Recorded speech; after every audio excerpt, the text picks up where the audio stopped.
గీతం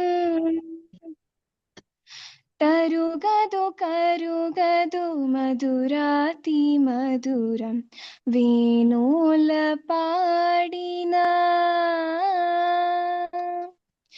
దూతలు నీ పాట పాడిరి ప్రభువా భక్తులు ఆడుచు పాడిరి నీను గని దూతలు నీ పాట పాడిరి ప్రభువా భక్తులు ఆడుచు పాడిరి నీను గని ప్రకృతి అంతయు పరవశముందగా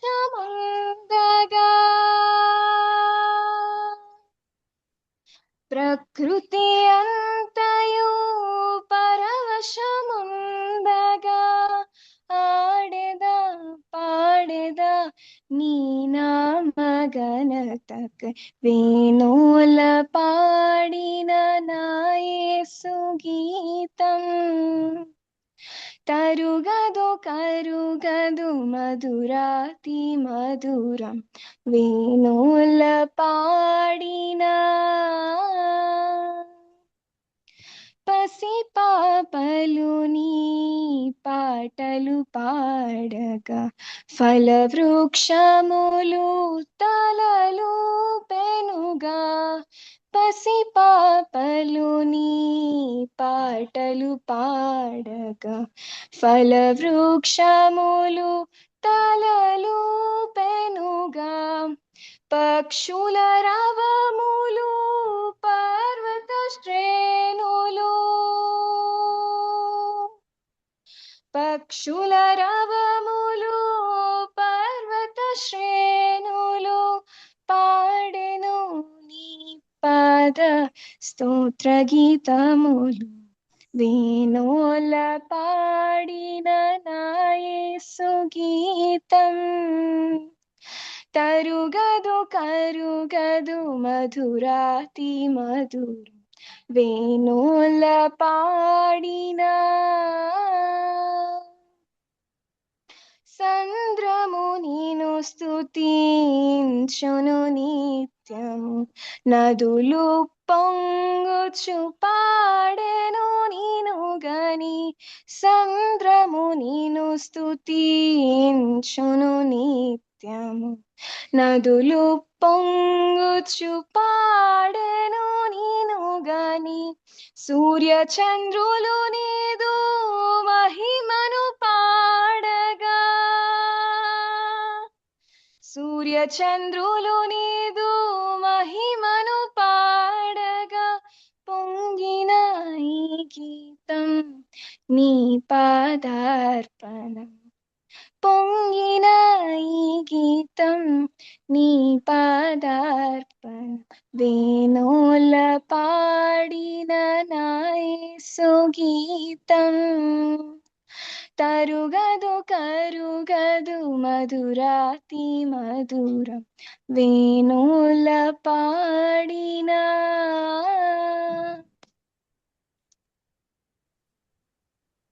అయిపోయిందమ్మా అయిపోయింది. ఓకే అమ్మా చక్కటి పాట పాడు వినిపించే సిస్టర్ కూతురికి వందనాలమ్మా. ఇది నిజంగా వేణుళ్ళ పాడిన యేసు గీతం నిజంగా తరగదు, అది మధురమైన పాటలు కాబట్టి అవి మనం ఎంత విన్నా ఎంత పాడినా కూడా అవి తరగని మధురమైన పాటలు. దూతలు పాడినారు, తర్వాత భక్తులు పాడినారు, తర్వాత అందరూ పరవశమంది పాడినారని చక్కటి పాట వినిపించింది. అంతేకాకుండా పసిపాపల్ని పాటలు పాడతారు, ఫలవృక్షములు నేను స్థుతిస్తుడు, పక్షులు రావములు పర్వత శ్రేణులు ప్రతిదీ కూడా ప్రపంచంలో ఉన్న ఈ భూలోకంలో ఉన్న ప్రతిదీ ఎంతో ఆనందంగా ప్రభువును స్థుతిస్తూ ఉన్నాయి. అందరిని బట్టి అంటే అటువంటి చక్కటి పాట పాడి వినిపించిన పాపకు వందనాలు చెల్లిస్తున్నానమ్మా. సిస్టర్ మీరు విమలా సిస్టర్ వాక్య సందేశం ఇవ్వండి. Okay sister. ఓకే అమ్మా. Once again thank you so much and మరొకసారి వందనాలు తెలియజేస్తా ఉన్నానండి. అందరికి మనం మీ అందరూ చేసుకున్నానక్క. కనిపిస్తున్నానా? లేదు, కనిపిస్తున్నారు. ఓకే. మన assembly warriors SR prayer warriors group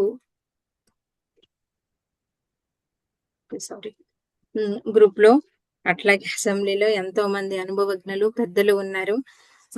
మేము చాలా చిన్నవారం మీ అనుభవాల ముందు, బట్ అయినప్పటికీ మమ్మల్ని ఎంకరేజ్ చేస్తూ ఈ అవకాశాలు తరిచి మాకు ఇస్తూ ఉన్నందుకే థ్యాంక్ యూ సో మచ్ అండి.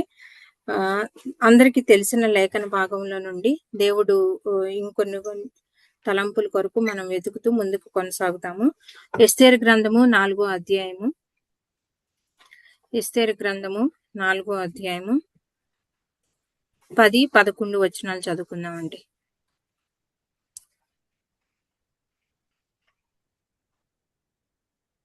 ఎస్తేరు గ్రంథము 4వ అధ్యాయము 10-11 వచనములు.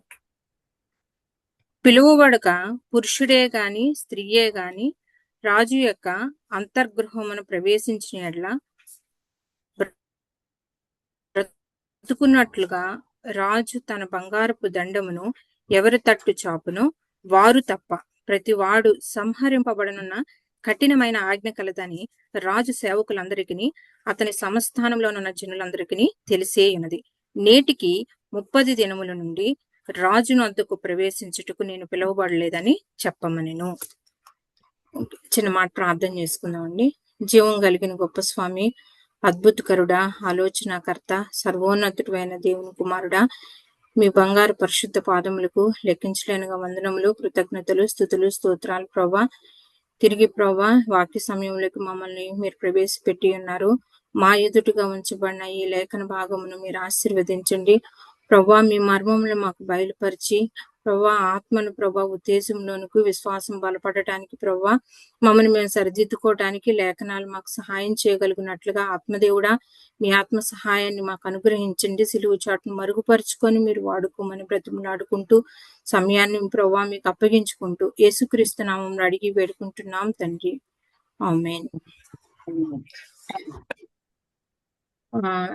ఎస్తేరు గ్రంథంలో అందరికి ఎంతో ఎంతో ఎంతో సుపరిచితమైన ఈ భాగము. మరి ఎస్తేరు గ్రంథము ఊరికే షార్ట్ స్టోరీ లాగా మనం చెప్పేసుకుంటాము, పిల్లలకి తెలుసు, పెద్దలకి తెలుసు.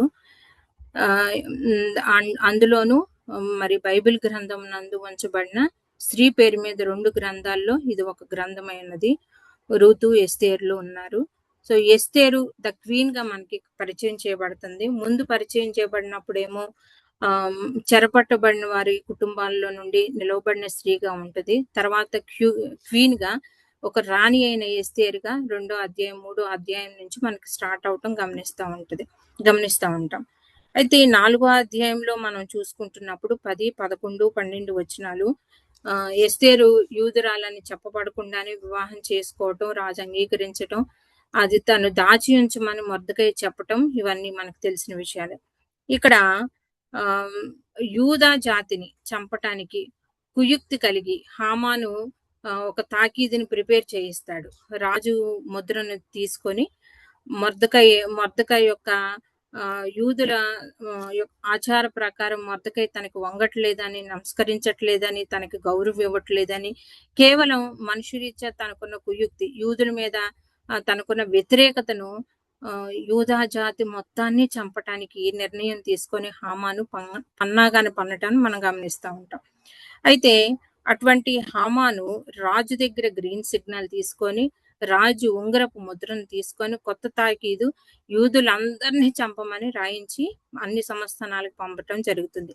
ఇది మొర్దెకై ద్వారా ఎస్తేరు వినటం కూడా జరుగుతుంది. ఎస్తేరు వినిన తర్వాత ఎస్తేర్ని మొర్దెకై అడిగిన సహాయం మనకి 8వ వచనం నుండి కనిపిస్తూ ఉంటుంది.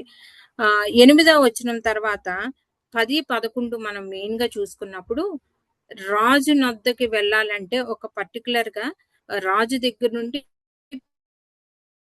పిలుపు ఉండాలి. లోకంలో ఉన్న ఒక రాజు తన భార్యనైనా సరే, తన యొక్క ఇంటి వారినైనా సరే, లేకపోతే తన యొక్క ఎవరినైనా సరే కలవాలి అంటే రాజు పిలిపించాల్సింది తప్ప రాజుని మన విష్ ప్రకారమా, మన కోరిక ప్రకారంగా, మన ఇష్ట ప్రకారంగా వెళ్ళి కలవటానికి లేదు.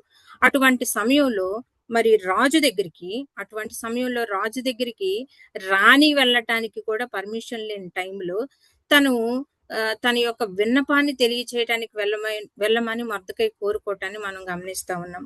అయితే ఇక్కడ రాజు దగ్గరికి వెళ్ళటానికి నాకు అవకాశం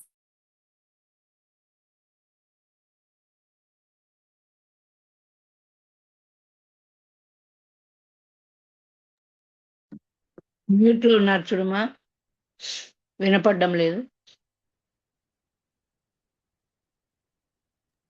వీడియో ఆఫ్ చేసేమనండి లేతే. విమలా సిస్టర్,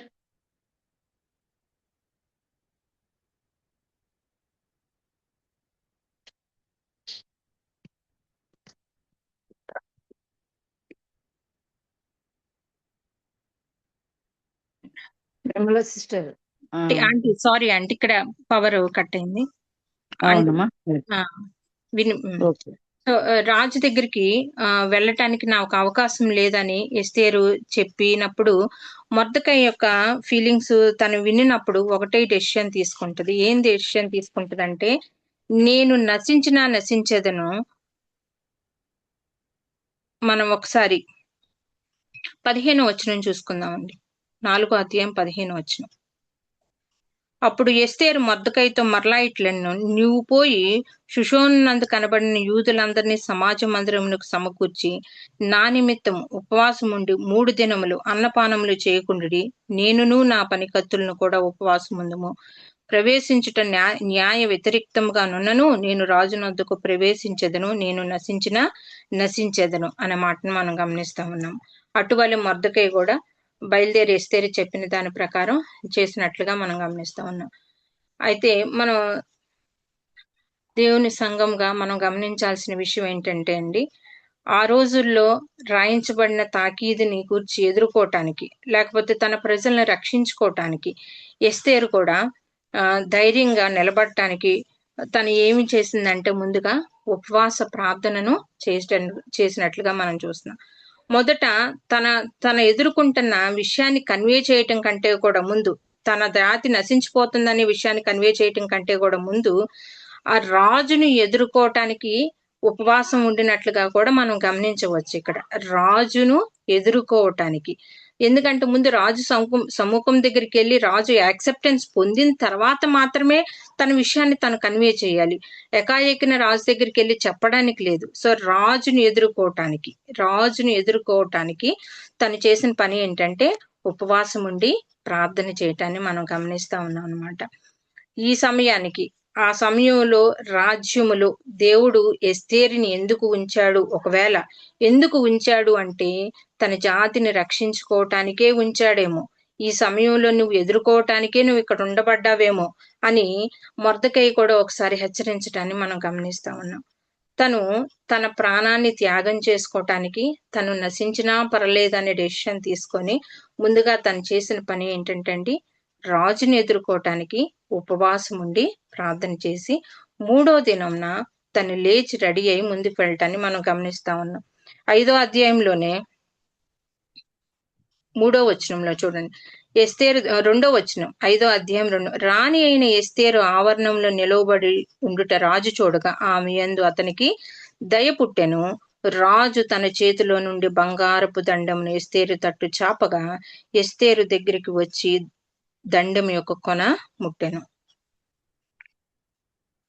ఇక్కడ మనకి బంగారు దండము కనిపిస్తా ఉంది. అది రాజు యొక్క దయకు సూచనగా, అంటే రాజు ఆ బంగారు దండం చాచినప్పుడు మాత్రమే వాళ్ళు గ్రేస్ఫుల్ గా ఆ శిక్ష నుండి తప్పించుకుంటారు. ఎందుకంటే మనం ముందు చదువుకున్న లేఖన భాగాల్లో రాజు పిలవకుండా రాజు సమ్ముఖం నందు రాజును ఎదుర్కోవటానికి వెళ్ళినప్పుడు మరణ శిక్ష వస్తుంది, లేకపోతే భయంకరమైన శిక్షను రాజు విధిస్తాడు అనే సంగతి ఎరిగే కదా తను కొంత ఆలస్యం చేసింది. అయితే ఉన్న తీవ్రతను బట్టి, సమస్యను బట్టి, పరిస్థితులను బట్టి తను ఉపవాసం ఉండి ప్రార్థన చేసి ముందు రాజ సన్నిధి కోసం ప్రార్థన చేసింది. రాజ సన్నిధిలో రాజును ఎదుర్కోవటం కోసం ద ఫస్ట్ ఫాస్టింగ్ ప్రేయర్ ఏమనుకోవచ్చు అంటే, మనం రాజు సన్నిధిలో రాజును ఎదుర్కోవటానికి తను చేసింది అని మనం అనుకోవచ్చు. ఆ తర్వాత ఆ ప్రార్థనకు రిజల్ట్ వస్తుందా లేదా, లేకపోతే తన యొక్క ధైర్యానికి దేవుడు అనుకూలం చేశాడా లేదా, దేవుడు తోడ్పడ్డా లేదా అనేది మనం ఆలోచించుకుందాం. కొన్నిసార్లు మనం ఎదుర్కొంటున్న పరిస్థితులు లోకంలో దీన్ని మనకు అప్లికేబుల్ చేసుకున్నప్పుడు ప్రజెంట్ పర్సిక్యూషన్స్ ఎదుర్కొంటా ఉన్నాం. క్రైస్తవులు విశ్వాసులు హింసింపబడతా ఉన్నారు. దేవుని బిడ్డలారా, అన్నిటికంటే గొప్ప విషయం, పెద్ద విషయం ఏంటంటే మేజర్ గా డెమోక్రటిక్ కంట్రీగా ఉన్న మన భారతదేశంలో present anti conversion bill run అవుతా ఉంది. ప్రజెంట్ మనకి యాంటీ కన్వర్షన్ బిల్ రన్ అవుతా ఉంది. మరి 28 రాష్ట్రాలు ఉన్న భారతదేశంలో 13 రాష్ట్రాల్లో anti conversion bill already accept చేయబడింది. ఇంకా 15 రాష్ట్రాలే మిగిలినాయి.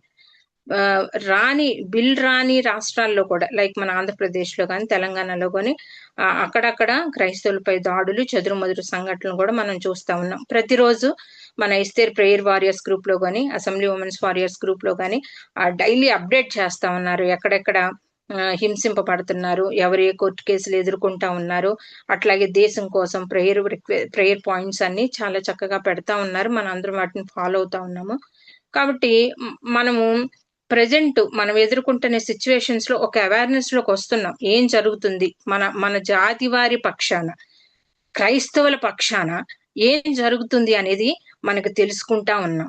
ఎందుకంటే సోషల్ మీడియాలో వేదికగా, లేకపోతే ఫోన్లో వాట్సాప్ల వేదికగా మనకి న్యూస్ తెలియకుండా ఉండట్లేదు, న్యూస్ చేరకుండా మనకి లేదు, మనం ఎక్కడో ఉండట్లేదు. ప్రతి విషయము మనకి అప్డేట్ చేయబడతా ఉంది. అట్లాగే యూదా జాతి నశించిపోబోతుంది, యూదా జాతి చచ్చిపోతుంది అన్న తాకీదుని ఎదుర్కోవటానికి రాణి అయిన ఎస్తేరు ఉపవాసం ఉండి రాజుని ఎదుర్కోవటాన్ని మనం చూస్తా ఉన్నాం. మరి ప్రజెంట్ మనం ఎదుర్కొంటున్న ఈ యాంటీ కన్వర్జన్ బిల్స్ కొరకు, ప్రజెంట్ మనం ఎదుర్కొంటున్న ఈ హింసల కొరకు, ప్రజెంట్ మనం ఎదుర్కొంటున్న ఈ సమస్యల కొరకు మనం ఎలా ఎదుర్కోవాలి? మనం ఎవరిని ఎదుర్కోవాలి? మనం ప్రభుత్వాన్ని ఎదుర్కోవాలి. అంటే రాజుని ఎదుర్కొన్నట్లుగా మనం ఎదుర్కోవాలి. మరి మనం ప్రభుత్వాలను ఎదుర్కోవాలంటే పర్సనల్ కరేజియస్ మనకు ఉండాలి, మరి ధైర్యము మనకు ఉండాలి. ఎటువంటి ధైర్యం మనకు ఉండాలి? విశ్వాసంతో కూడిన ధైర్యం మనకు ఉండాలి. అన్నిటికంటే ముఖ్యంగా శక్తివంతమైన ప్రార్థన చేయగలిగిన ఆత్మను మనం పొంది ఉండాలి. అందుకనే ఆవిడ ఉపవాసం ఉండి, తను మాత్రమే కాకుండా తన చెలికత్తెలతో మనం జనరల్ గానే మరి ఉపవాస ప్రార్థనలు కొనసాగిస్తూ ఉంటాం. సంఘంలో ఉపవాస ప్రార్థనలు, ఆల్ నైట్ ప్రేయర్స్ ఇవన్నీ చేస్తూ ఉంటామండి. అయితే వ్యక్తిగతంగా ఉపవాస ప్రార్థనలు వాటితో పాటుగా ఇంకొంచెం మనం యాడ్ చేసుకోవాల్సి వస్తుంది. ఎందుకంటే అది సరిపోవట్లేదు. ఎందుకంటే ఆల్రెడీ మనం 13 రాష్ట్రాల్లో ఆ బిల్ రన్ అవుతా ఉంది. దేవుని బిడ్డలారా, రేపు మనం ఈ విధమైన విశ్వాసాన్ని షో చేయగలుగుతామో లేదో, ఈ విధమైన విశ్వాసాన్ని నేను విశ్వాసిని, నేను క్రైస్తవుణ్ణి అని చెప్పుకునే అవకాశం మనం కోల్పోతామేమో. ఎందుకంటే పరిస్థితులు భిన్నంగా ఉన్నాయి, పరిస్థితులు మనకు అనుకూలంగా లేవు, పరిస్థితులు ప్రతికూలంగానే ఉన్నాయి. నాడు రాణికి కూడా పరిస్థితి ప్రతికూలంగానే ఉంది. దాన్ని అనుకూలపరచుకోవటానికి రాణి అయిన ఎస్తేరు తను ఏం సాక్రిఫైస్ చేసిందంటే తన పర్సనల్ కంఫర్టబుల్ లైఫ్ ని త్యాగం చేసింది. దేవుని బిడ్డలారా, మరి మనకి దేవుడు ఎంతో గొప్ప కృపనిచ్చాడు. ఎన్నో కంఫర్టబుల్ లైఫ్స్ ని కంఫర్టబుల్ గానే ఉంటున్నాం. ఉన్నంత వరకు చాలా మంది ఈ రోజుల్లో మనం చాలా కంఫర్టబుల్ లైఫ్ ని లీడ్ చేస్తున్నాం, కొంత హ్యాపీ లైఫ్ ని లీడ్ చేస్తా ఉన్నాము. అండ్ ప్రెజెంట్ మన సిచ్యువేషన్స్ ప్రకారం మనం సంతోషంగా మందిరాలకు వెళ్ళటానికి కానీ, మరి మందిరాల్లో మనం ఆరాధించుకోవటానికి, అక్కడక్కడ కొంత సువార్త చేయటానికి, హాస్పిటల్స్ లో కూడా కొంచెం కరపత్రాలు పంచడానికి, ఏదో విధంగా చిన్న ఓపెనింగ్స్ ఉన్నా కూడా మనం వాడుకుంటా ఉన్నాం. అయితే కన్వర్షన్ బిల్స్ రన్ అవుతున్న స్టేట్స్ లో మాత్రం అటువంటి అవకాశం లేదు కదండి. రేపు ఆ అవకాశాన్ని మనం కోల్పోతామేమో. మరి దానికి తగినట్లుగా మనం సిద్ధపడాలి కదా. దానికి తగినట్లుగా తాకీదుల్ని, ఒకవేళ ఆ తాకీదుల్ని చేంజ్ చేయగలమేమో, ఆ బిల్స్ ని దేవుడు దాన్ని ఆపేస్తాడేమో, ఆ బిల్స్ లో ఏమైనా న్యూ అమెండ్మెంట్స్ తీసుకురావడానికి దేవుడు సహాయం చేస్తాడేమో. అదే కదా మనందరి ప్రార్థన, అదే కదా మనందరి నిరీక్షణ. ప్రియ సంగమా, ఆలోచన చేద్దామా. ఒకవేళ మన ప్రార్థనలో ఒకవేళ మన ప్రార్థనలు సరిపోకపోతే ఉపవాస ప్రార్థనలు ఎంత బలంగా మనం చెయ్యాలి, ఎంతగా మనం కనిపెట్టాలి. అక్కడ 2 days చేసింది, 3 days చేసింది. ఇంకొన్ని చోట్ల 40 దినాలు చేసిన వాళ్ళు, కొంతమంది 21 రోజులు చేసిన వారు దేవుని యొద్ద నుండి సమాధానం పొందుకోవడానికి, లేకపోతే దేవుని యొద్ద నుండి ఆన్సర్ పొందుకోవడానికి, లేకపోతే దేవుని విల్లింగ్ వారి పక్షాన్ని జరిగించుకోవటానికి ఉపవాస ప్రార్థనలు జరిగిస్తూ చేస్తూ ఉన్నారు. ప్రియ సంగమా, రాణి రాజుని ఎదుర్కోవటానికి ఉపవాసం ఉండి ప్రార్థన చేసింది. మరి వెంటనే తను వెళ్ళిన వెంటనే తను కన్వే చేసింది ఆ విషయాన్ని అంటే, వెళ్ళిన వెంటనే కన్వే చేయలేదు. తను ఏం చేసిందంటే, అయ్యా రాజన్, నీ దయని నేను పొందిన ఎడల నా మనవి అంగీకరించి విందుకు రమ్మని పిలుస్తా ఉంటది. నీ దయను నేను పొందుకుంటే నా మనవి అంగీకరించి విందుకు రమ్మని పిలవటాన్ని మనం 5వ అధ్యాయంలో గమనిస్తా ఉంటాం.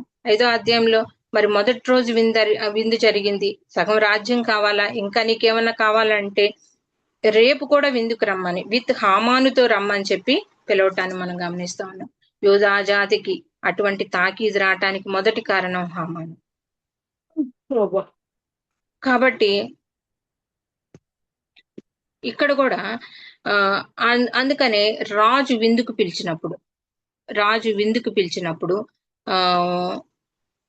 హామాను కూడా తీసుకొని రమ్మని చెప్పడాన్ని మనం గమనిస్తాము. 1వ రోజు విందు అయిపోయింది, 2వ రోజు విందుకు కూడా హామానుని తీసుకొని రమ్మని చెప్తా ఉంది. ఎందుకో ఏమిటో రాజుకి అర్థం కావట్లా. ఇక్కడ రాజు ఆ విందుని అంగీకరించడానికి గాని, రాజు రాజదండమును, బంగారు దండమును చూపించడానికి గల కారణం ఏంటంటే, దేవుడు తన ఎడ్ల దయను కలుగు చేయటం, దేవుడు మన ప్రార్థనను ఆలకించి బిల్స్ లో అమెండ్మెంట్స్ తీసుకురావటం, లేకపోతే బిల్స్ లో చట్ట సవరణలు జరగటానికి అవకాశం దయచేయటం, మనం వెళ్తున్న ప్రేయర్ ప్లేసెస్ లో దేవుడు తన కాపును ఉంచి మనం ఆ పర్సిక్యూషన్ ఎదుర్కోకుండా ఉండటానికి, ఒకవేళ పర్సిక్యూషన్ ఎదుర్కోవాల్సి వస్తే నేను నశించేదను అనే ఆలోచన, అవకాశం, పరిస్థితులు ఒకవేళ దేవుడు మనకి అలౌ చేసినప్పుడు కూడా వీఆర్ రెడీ ఫర్ దట్. మేము దానికి సిద్ధంగా ఉన్నాం ప్రభా అని చెప్పగలిగి చూపించగలిగే ధైర్య సాహసాలు కూడా మనలో ఉండాలి. అది కూడా కేవలము ప్రార్థన ద్వారా, విశ్వాసం ద్వారా మాత్రమే దాన్ని మనము పొందుకోగలుగుతాం. అంతకు మించి మనం పొందుకునే అవకాశం లేదనమాట. ఈ విధంగా 2వ రోజు విందుకు వచ్చినప్పుడు అప్పుడు తన యొక్క పరిస్థితిని, తన జాతిని చంపడానికి రాయించిన తాకీదుని తెలియపరచడానికి కూడా మనం గమనిస్తా ఉన్నాం. ఆ తెలియపరిచినప్పుడు రాజు కూడా కొన్ని విషయాలు ఏం మాట్లాడుతున్నాడంటే, అక్కడ వెంటనే హామాను ఒక పిక్చర్ లో కనిపించడం, రాణి శయనించు మంచము మీద, లేకపోతే ఆ ఎన్విరాన్మెంట్ లో తను కనిపించడాన్ని మనం గమనిస్తా ఉన్నాము. అది వెంటనే రాజు చూడటము, హామాను ఉరితీయమని చెప్పటము, హామాను చనిపోవటము, తన ఇంటి వారందరి మీదకి ఎస్తేరుకి మొర్దెకైకి అధికారం ఇవ్వటాన్ని కూడా మనం చాప్టర్ వైజ్ గా చూసినప్పుడు మనకు కనిపిస్తా ఉంది. అయితే ప్రిసంగమా, మనం ఆలోచించాల్సిన విషయాలు ఏంటి అంటే, రాజు యొక్క బంగారు దండము ఎందుకు ఒకసారేమో రాజుని విందుకు ఆహ్వానించడానికి, ఈ విషయాన్ని కన్వే చేయటానికి, రెండోసారి రాజదండము 8వ అధ్యాయం 4వ వచనంలో, రెండోసారి రాజు బంగారు దండము ఎస్తేరు తట్టు చాపెను 8:4లో, ఎస్తేరు లేచి రాజు ఎదుట నిలిచి, రాజువైన తమకు సమ్మతమైన ఎడ్ల తమ దృష్టికి నేను దయపొందిన దానినైనా, రాజువైన తమ ఎదుట ఈ సంగతి యుక్తంగా తోచిన ఎడ్లను, తమ దృష్టికి నేను ఇంపైన దాని ఎడ్లను, రాజువైన సంస్థానంలో నుండి యూదులను నాశనం చేయవలనని హమోదోతు కుమారుడైన అగాగీయుడు హామాను రాయించిన తాకీదులు చొప్పున జరగకున్నట్లు వాటిని రద్దు చేయుటకు ఆజ్ఞ ఇయ్యుడి. రెండోసారి ఎందుకు రాజదండం చూపించాల్సి వచ్చిందండి అంటే, రాజరికంలో రాణిగా ఉండి మరి తను కాళ్ళు పట్టుకోవటం అనేది రాజరికపు వర్చస్సులో అది తప్పుగా భావిస్తారు అనమాట. ఎస్తేరు 3వ వచనంలో మనం చూసినప్పుడైతే 3వ వచనం, మరియు ఎస్తేరు రాజు ఎదుట మనవి చేసుకొని అతని పాదముల మీద పడి, రాజు పాదముల మీద ఎవరైనా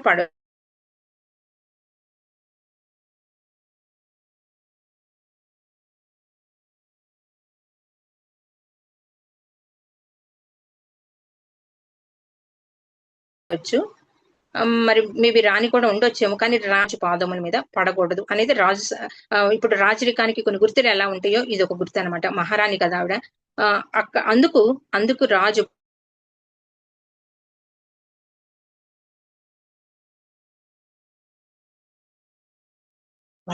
ఏమైనా వాయిస్ రాలేదు. ఏమైనా సిస్టర్ వాయిస్,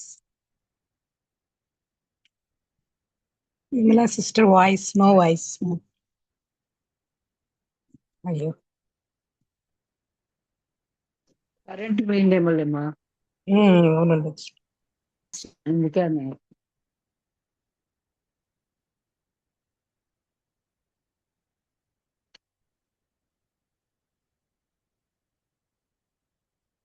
అది ఎవరు మార్చజాలరు. కాబట్టి 8వ వచనం మనం చూసుకుంటానండి. 8వ అధ్యాయం. అయితే రాజు పేరట వ్రాయబడిన రాజు ఉంగరంతో ముద్రింపబడిన తాకీదును ఏ మానవుడును మార్చజాలడు.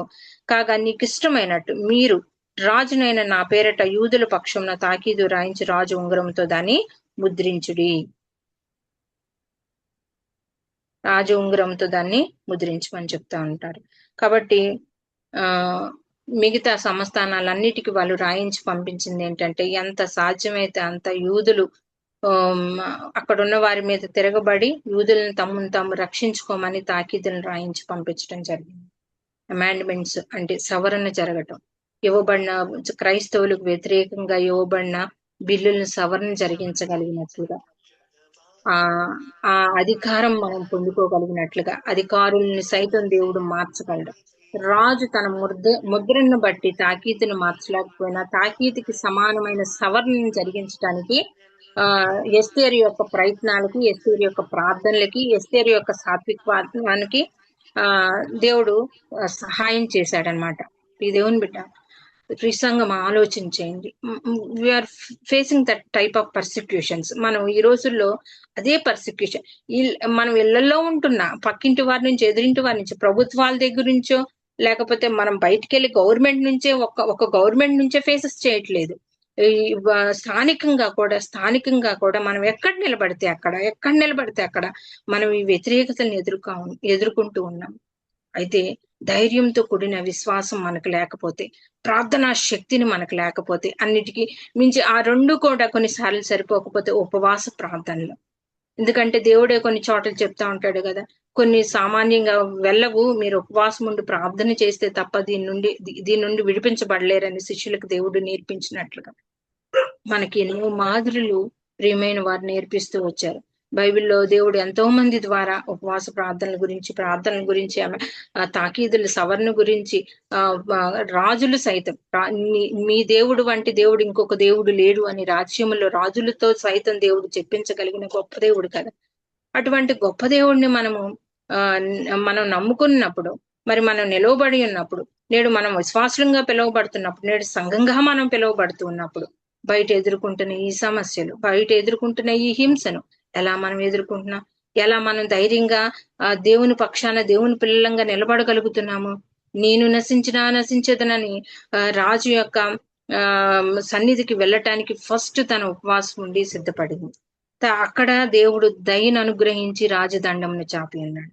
రెండోసారి ఆమె పాదముల మీద పడినప్పుడు, రాజరికానికి గుర్తు కాదు పాదముల మీద పడటం, కాబట్టి దానికి తగినట్లుగా అక్కడ రాజదండం. ఈ రాజదండాన్ని మనం, ఈ బంగారపు దండమును మనం ఆయన యేసుక్రీస్తు ప్రభు యొక్క కృపగా, లేకపోతే ఆయన కృపా ద్వారం కింద మనం చూసుకోవచ్చు. అట్లాగే అంగీకారంగా కూడా మనం చూసుకోవచ్చు, యాక్సెప్టెన్స్ గా కూడా మనం చూసుకోవచ్చు. అట్లాగే తను తిరిగి జీవితాన్ని అనుగ్రహించబడింది. ఆ బంగారపు దండం చాపటం వల్ల చనిపోకుండా తిరిగి తను బ్రతకటానికి దేవుడు అవకాశం ఇచ్చాడు. కాబట్టి తిరిగి లైఫ్ ఇవ్వబడింది ఆ బంగారు దండం ద్వారా. అట్లాగే అధికారుల సమక్షంలో తను విన్నవించడానికి, తను చెప్పటానికి, లేకపోతే తను చెప్పింది యాక్సెప్టబుల్ గా ఉండటానికి దేవుడు ఆ బంగారపు దండాన్ని తన వైపు చాపటానికి రాజుకు దయను కలుగు చేశాడు.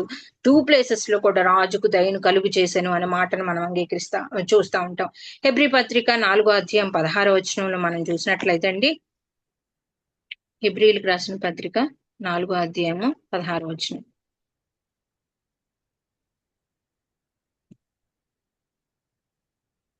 4:16. గనుక మనం కనికరింపబడి సంయోచితమైన సహాయము కొరకు కృప పొందినట్లు ధైర్యముతో కృపాసనము యొద్దకు చేరుదము. సంయోచితమైన సహాయము కొరకు కృప పొందినట్లు ధైర్యముతో కృపాసనము నొద్దకు చేరుదము. సంయోచితమైన సహాయం. అప్పుడు ఆ బంగారు దండము ఆ రాజు చాపకపోతే ఎస్తేరు మన పక్షాన, యూదుల పక్షాన నిలబడగలిగిన వాల్యూని కోల్పోయేది. అక్కడ తన personal comfortable happy beautiful life ని తను త్యాగం చేసింది. రాణిగా ఉండే గొప్పతనాన్ని త్యాగం చేసింది. ఈ సంగమా, నేడు నేడు మనం ప్రశాంతంగా, ఎంతో కొంత ప్రశాంతంగా మనం ఇక్కడ ఆరాధన చేస్తాం. ఆయా స్థలాల్లో, ఆ 13 రాష్ట్రాల్లో, ఛత్తీస్గఢ్ లాంటి ప్రాంతాల్లో ఆరాధన లేదు, మందిరం లేదు, ఇళ్లలో నిలబడటానికి లేదు, వాళ్ళు శవాలను పూడ్చిపెట్టుకోవడానికి లేదు. మరి ముఖ్యంగా నమ్ముకున్న వారు వెలివేయబడుతున్నారు. ఈ రోజు కుల వివక్షలో, మత వివక్షలో, జాతి వివక్షలో మనోళ్ళు ఎదుర్కొంటా ఉన్నారు. ఇంకో అది పక్కకు పెడితే క్రైస్తవ దళితులపై మరి జరుగుతున్న దాడులు, అణగారిన వర్గం, అధికార వర్గం, నిత్యము మనం వెడవబడుతున్నామా? నిత్యము మనం అణచివేయబడుతున్నామా? నిత్యము మనం త్రొక్కబడుతూ ఉన్నామా? దేవుడు గొప్ప అవకాశాన్ని ఇస్తున్నాడు. ఆయన కృపాసనం యొద్దకు మనము చేరినప్పుడు ఆయన సంయోచితమైన సహాయము, ఆయన సంయోచితమైన కృపను దేవుడు తన పిల్లల పక్షంగా అనుగ్రహిస్తాడు. అయితే ఎప్పుడు మనము ధైర్యము చేసినప్పుడు, అయితే ఎప్పుడు మనము నశించిపోయినా పర్లేదు, దేవుని కార్యం మన జీవితంలో మన పక్షంగా మనల్ని ఆయన వాడుకొని చెయ్యాలి అని మనం అనుకుంటూ ఉన్నప్పుడు మాత్రమే అది సాధ్యమవుతుంది. ఇప్పుడంటే దేవుని కొరకు మనం నశించిపోయినా పర్వాలేదని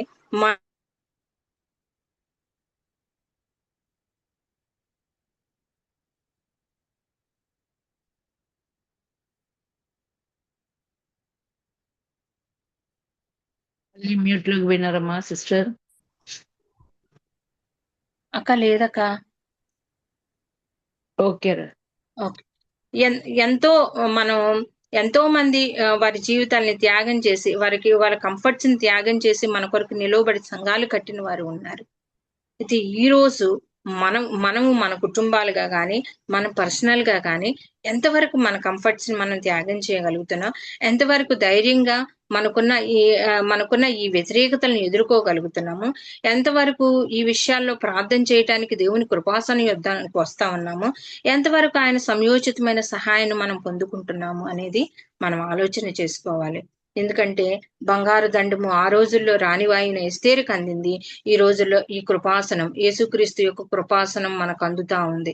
అందుకే కదా ఆయన ఆత్మ మన మధ్య సంచకరువుగా ఉన్నందుకు ఆయన ఆత్మ నడిపింపు ప్రకారం మాత్రమే మనము కొన్ని విషయాలను డీల్ చేయటానికి, ధైర్యంగా ఉండటానికి, ముందుకు వెళ్ళటానికి మనం ప్రేరేపితులంగా ముందుకు వెళ్తూ ఉన్నాం అనమాట.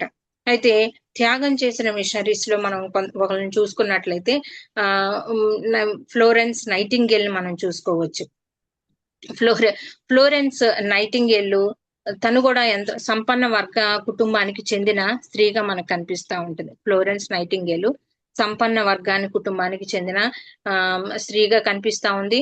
తను ఇటలీలో ఫ్లోరెన్స్ అనే సిటీలో పుట్టడం ద్వారా తనకి ఆ సిటీ పేరునే తన పేరుగా పెట్టారు, ఫ్లోరెన్స్ నైటింగేల్ అని.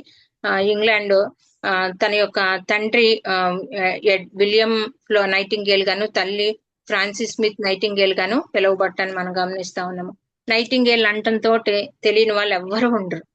ఫ్లోరెన్స్ నైటింగేల్ అంటంతో మనకి తెలియని వారు ఎవరు ఉండరు. ఎందుకంటే ఆవిడ్ని లేడీ విత్ ద ల్యాంప్ అని పిలుస్తా ఉంటాం. ఆవిడ great title lady with the lamp. And nurse అనే పదం రావటానికి హాస్పిటల్స్ లో ఇట్లాంటి సర్వీస్ చేసే వాళ్ళని నర్సులు అంటారని, మిడ్వైవరీస్ అంటారనే పదము ఆవిడ దగ్గర నుంచే మనం తెలుస్తాము. ఆ రోజుల్లో 17వ శతాబ్దము 17-18 శతాబ్దం మధ్యలో 17 to 18 సెంచరీ మధ్యలో ఆవిడ ఉన్నారు.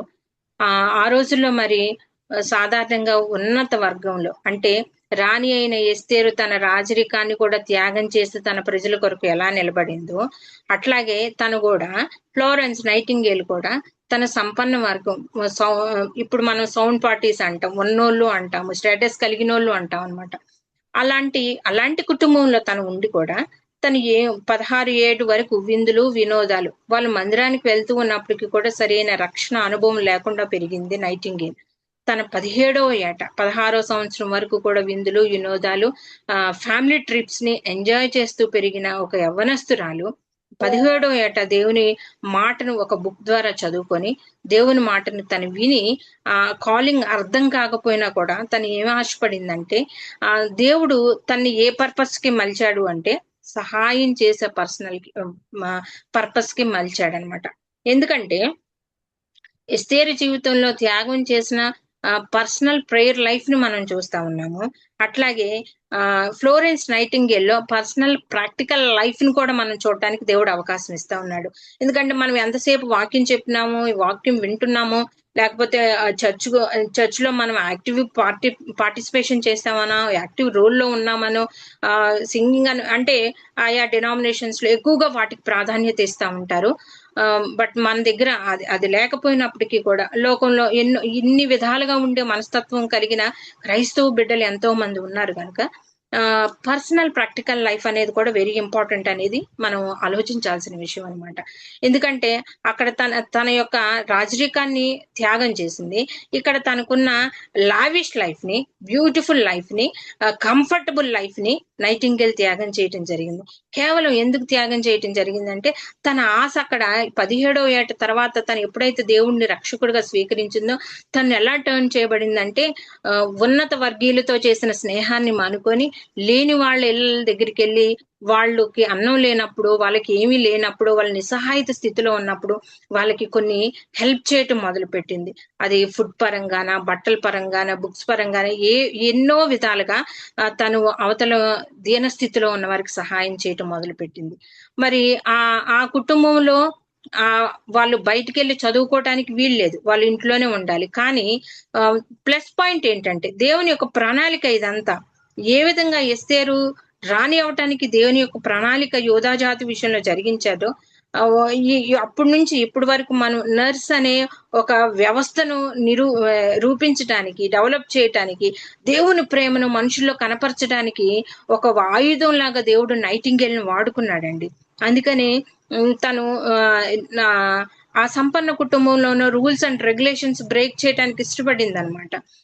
వాళ్ళు చదువుకోవడానికి ఇష్టం లేకపోయినా వాళ్ళ తండ్రి దేవుని పర్పస్ ప్రకారం ఏం చేశారంటే లాటిన్ లాంగ్వేజ్ ని, గ్రీక్ లాంగ్వేజ్ ని, జర్మన్ లాంగ్వేజ్ ని, మ్యాథ్స్ ని, ఇన్ని గణిత శాస్త్రాన్ని అంటే ఇన్ని విధాల లాంగ్వేజెస్ అన్నిటిని ఓరల్ గా నేర్పించి రాయటాన్ని కూడా నైటింగేల్ గారికి నేర్పించడం మనం గమనించాలన్నమాట. అది తన యొక్క బయోగ్రఫీలో మనకు కనిపిస్తూ ఉంటది. అది తనకు ప్లస్ పాయింట్ అయింది. అది తనకి ప్లస్ పాయింట్ అవటాన్ని మనం గమనిస్తా ఉన్నాం అనమాట. ఆ ప్లస్ పాయింట్ అవటాన్ని బట్టి ఏం జరిగింది అంటే తను 17వ ఏటకి వచ్చిన తర్వాత, దేవుని నమ్ముకున్న తర్వాత తనలో ఒక ఆశ కలిగింది.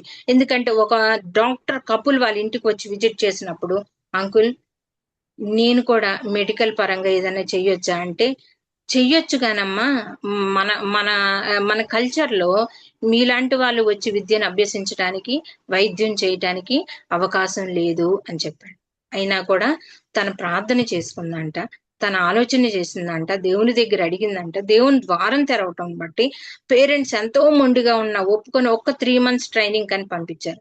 అయితే ఇక్కడ ఆవిడ ఎన్నుకున్న వృత్తి ఏంటంటే డాక్టర్ అవటానికి ఎన్నుకోలే, డాక్టర్ దగ్గర పేషెంట్స్ కి సహాయం చేసే విధానాన్ని తను ఎన్నుకుందనమాట. డాక్టర్ దగ్గర దేవునికి సహాయం చేసే డాక్టర్ దగ్గర పేషెంట్స్ కి సహాయం చేసే విధానాన్ని ఎన్నుకుంది. అప్పటికి ఇంకా మత్ ఇంజెక్షన్ కనిపెట్టలేదు, కూడా కనిపెట్టలేదు. అలాంటి పరిస్థితుల్లో నైటింగేల్ పేషెంట్స్ దగ్గరికి వెళ్ళి సేవ చేయాలంటే వాళ్ళ అరుపులు, వాళ్ళ కేకలు వినాలి. అక్కడ అప్పుడులో ఎన్విరాన్మెంట్ అంత, హాస్పిటల్ ఎన్విరాన్మెంట్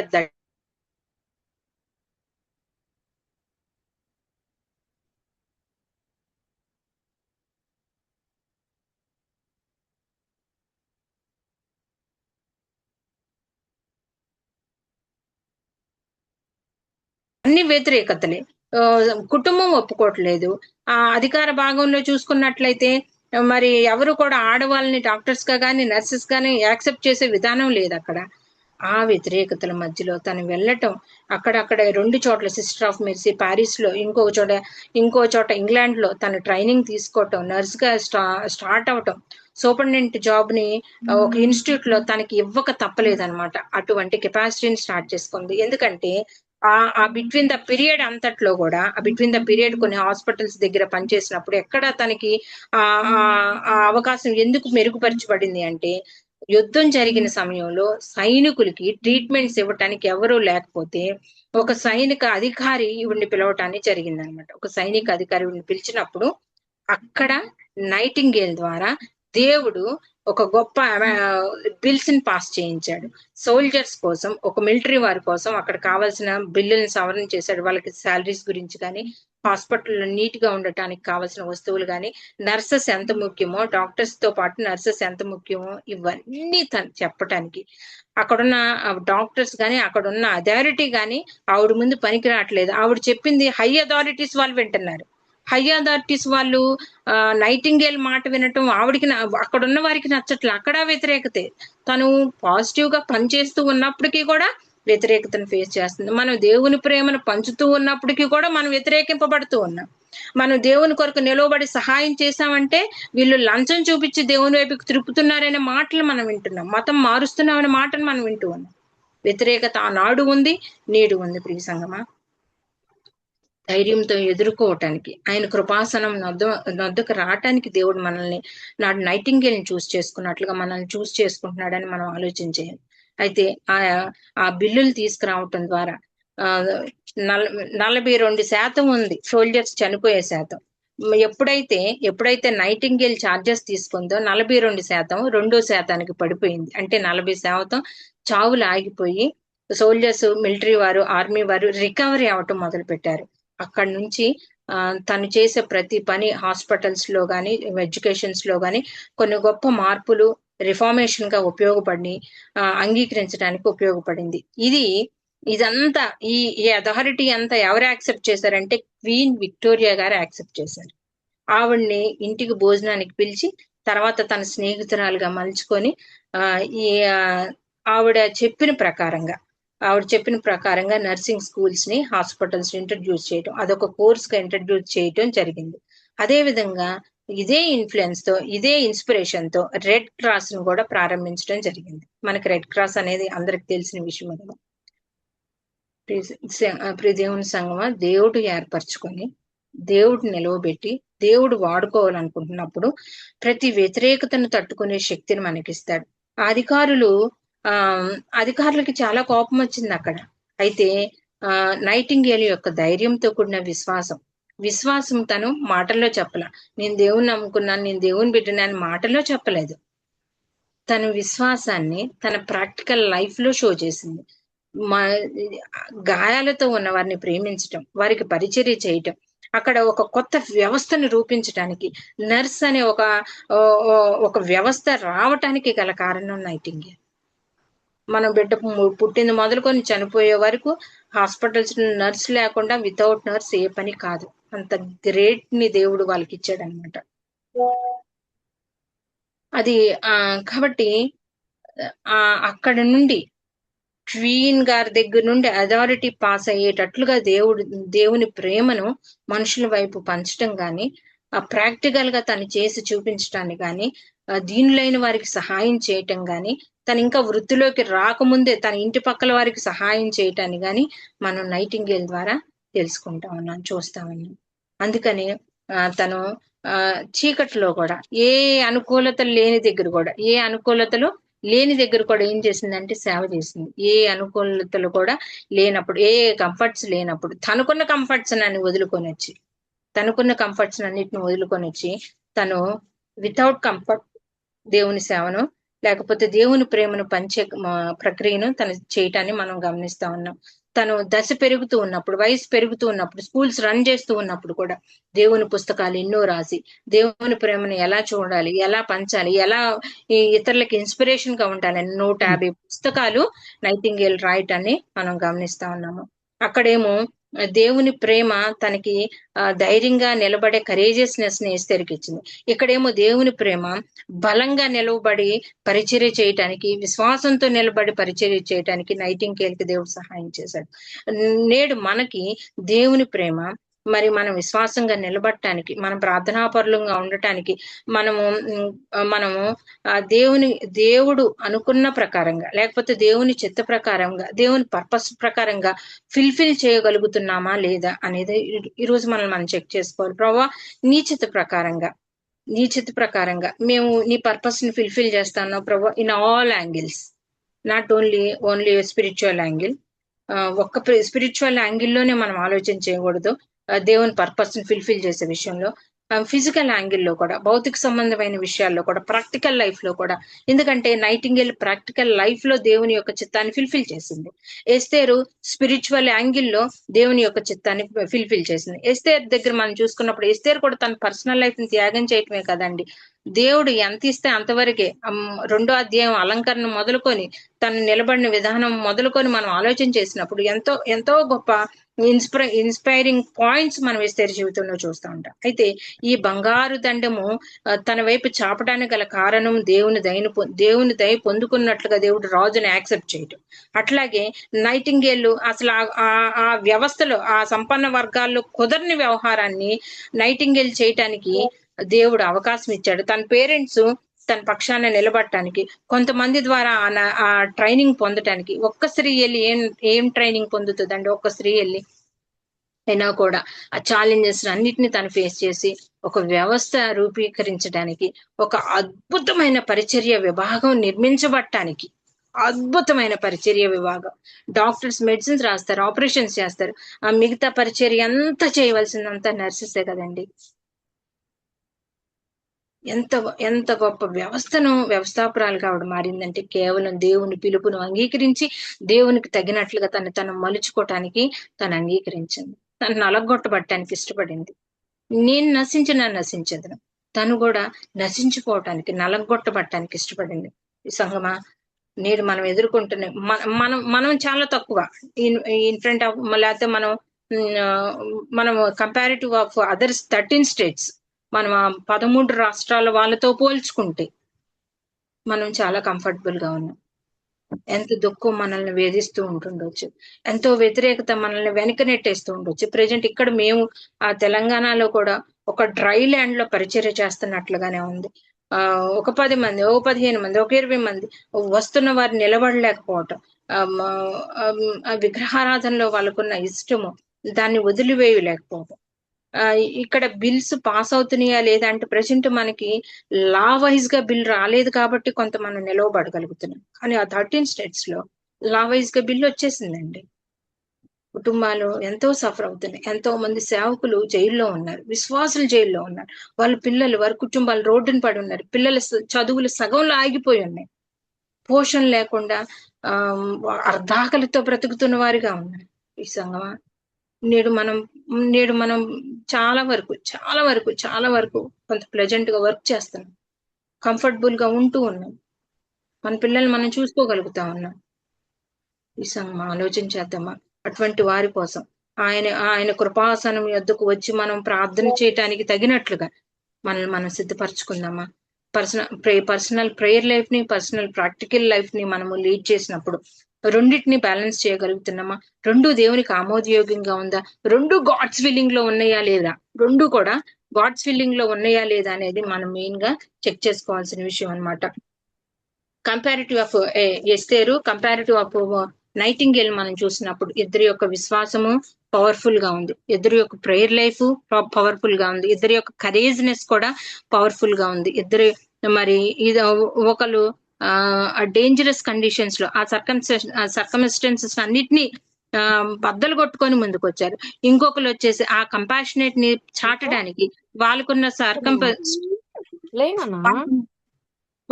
సర్కమ్స్టెన్సెస్ అన్నిటిని కూడా వాళ్ళు త్యాగం చేయటాన్ని మనం గమనిస్తా ఉన్నాం అనమాట.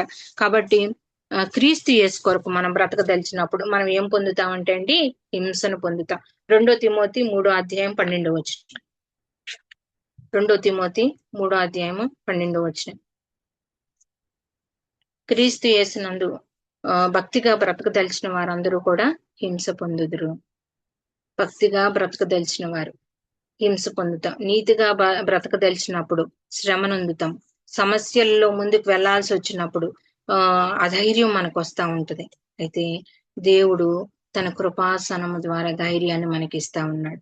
సంయోచితమైన సహాయము, సంయోచితమైన కృపను ఆయన మన కొరకు రిలీజ్ చేస్తా ఉన్నాడు. ఈ రోజుల్లో మనము విశ్వాసంలో వ్యతిరేకతను ఎదుర్కొంటా ఉన్నాము.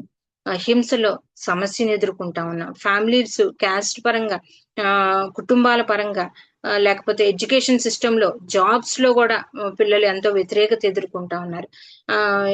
మనం ఎంత బాగా తెలివిగా ముందుకెళ్తున్నాం, ఎంత బాగా చదువుతున్నారా, లేకపోతే దేవుని యొక్క కృప చేత వాళ్ళు అచీవ్మెంట్స్ చేస్తూ ఉన్నప్పటికీ కూడా కొంత వివక్షను ఎదుర్కోవటాన్ని మనం గమనిస్తా ఉన్నాం అన్నమాట. అలా ఆర్థిక పరమైన విషయాలు, మరి ముఖ్యంగా యవనస్తులు సోషల్ మీడియా వేదికగా కొన్ని విషయాల్లో వాళ్ళు వివక్షను ఎదుర్కొంటా ఉన్నారు. లేకపోతే దాని ద్వారా కొంత నాశనానికి జోగిసులాడుతూ కూడా యవనస్తులు ఉన్నారన్నమాట. నేటి దినాల్లో కూడా నాడు బైబిల్ గ్రంథం అందు రాయించబడి ఉన్నప్పుడు ఆ శ్రమను మనం చూస్తూ ఉన్నాము. దాన్ని మాదిరిగా తీసుకున్న మిషనరీస్ను ఎంతో మందిని మనం మాదిరిగా చూస్తూ ఉన్నాము. నేడు రేపుటి తరం కోసం, రేపుటి మన తరం, మన పిల్లల తరం, వారి పిల్లల తరం కోసం నేడు ఈ శ్రమను ఎదుర్కోవటానికి, నేడు ఈ పర్సిక్యూషన్స్ మీద మనం ముందుకు కొనసాగటానికి, నేడు ఈ రాయించబడిన ఈ యాంటీ కన్వర్షన్ బిల్స్ అనే తాకీదుని దేవుడు తలక్రిందులు చేయటానికి వివేకంగా అధికారులను ఎదుర్కోవటానికి ఆ జ్ఞానం కావాలి. మనకి ప్రభుత్వాన్ని ఎదుర్కోవటానికి ఆ వివేకము కావాలి. పరిస్థితుల్ని అన్నిటిని తాలుకొని ముందుకు వెళ్ళటానికి ప్రార్థన అవసరమైనది. వీటన్నిటి అట్లా మనము ముందుకు కొనసాగాలి. హౌ విల్ యు గో అన్నప్పుడు మనం ఏ విధంగా వెళ్ళాలి, ఏ విధంగా దేవుని రీచ్ అవ్వాలి, ఏ విధంగా ఈ పరిస్థితిని సార్ట్ అవుట్ చేయగలుగుతాం, ఏ విధంగా ఈ బిల్స్ రెడ్యూస్ చేయబడతాయో లేకపోతే కొట్టివేయబడతాయో, అమెండ్మెంట్స్ తేబడతాయో అంటానికి కూడా మనం ప్రార్థన ఆ ప్రార్థనలో ఉపవాస ప్రార్థనలు చేస్తామా? ఆ ఉపవాస ప్రార్థనలో నిరంతరం చేయాల్సిన ప్రార్థన ఉందా? కొన్నిసార్లు మనం రహస్యంగా ఉండి చేయాల్సి వస్తుంది. ఇప్పుడు సంఘాల్లో ఏకగొంతుతో దేవుని సన్నిధిలో నిలవబడి చేస్తున్నాం. రేపు సంఘాల్లో మనం ఇప్పుడు అక్కడ ఎట్లయితే జరుగుతున్నాయో అక్కడ ఓపెన్ గా వెళ్ళలేము. నిరంతరం నిలువబడి మరి అండర్ గ్రౌండ్స్ లో కమ్యూనిస్ట్ పార్టీస్ లీడ్ చేస్తున్నప్పుడు చైనా ప్రాంతాల్లో ఏ విధంగా అండర్ గ్రౌండ్స్ లో ప్రార్థన చేశారు, మిషనరీలు ఏ విధంగా చనిపోతూ పరిచర్యలు జరిగించారు. ఈ సంగమా వాళ్ళనే మనం మాదిరిగా తీసుకున్నాము. నేడు మనం ఎదుర్కొంటున్న ఈ పర్సిక్యూషన్స్ లో, ఈ హింసల్లో, ఈ శ్రమల్లో, ఈ వ్యతిరేకతల్లో ధైర్యంగా కృపాసనం వద్దకు వచ్చి మనం సంయోచితమైన సహాయము, కృపను పొందుకోవటానికి ప్రార్థన చేద్దాము.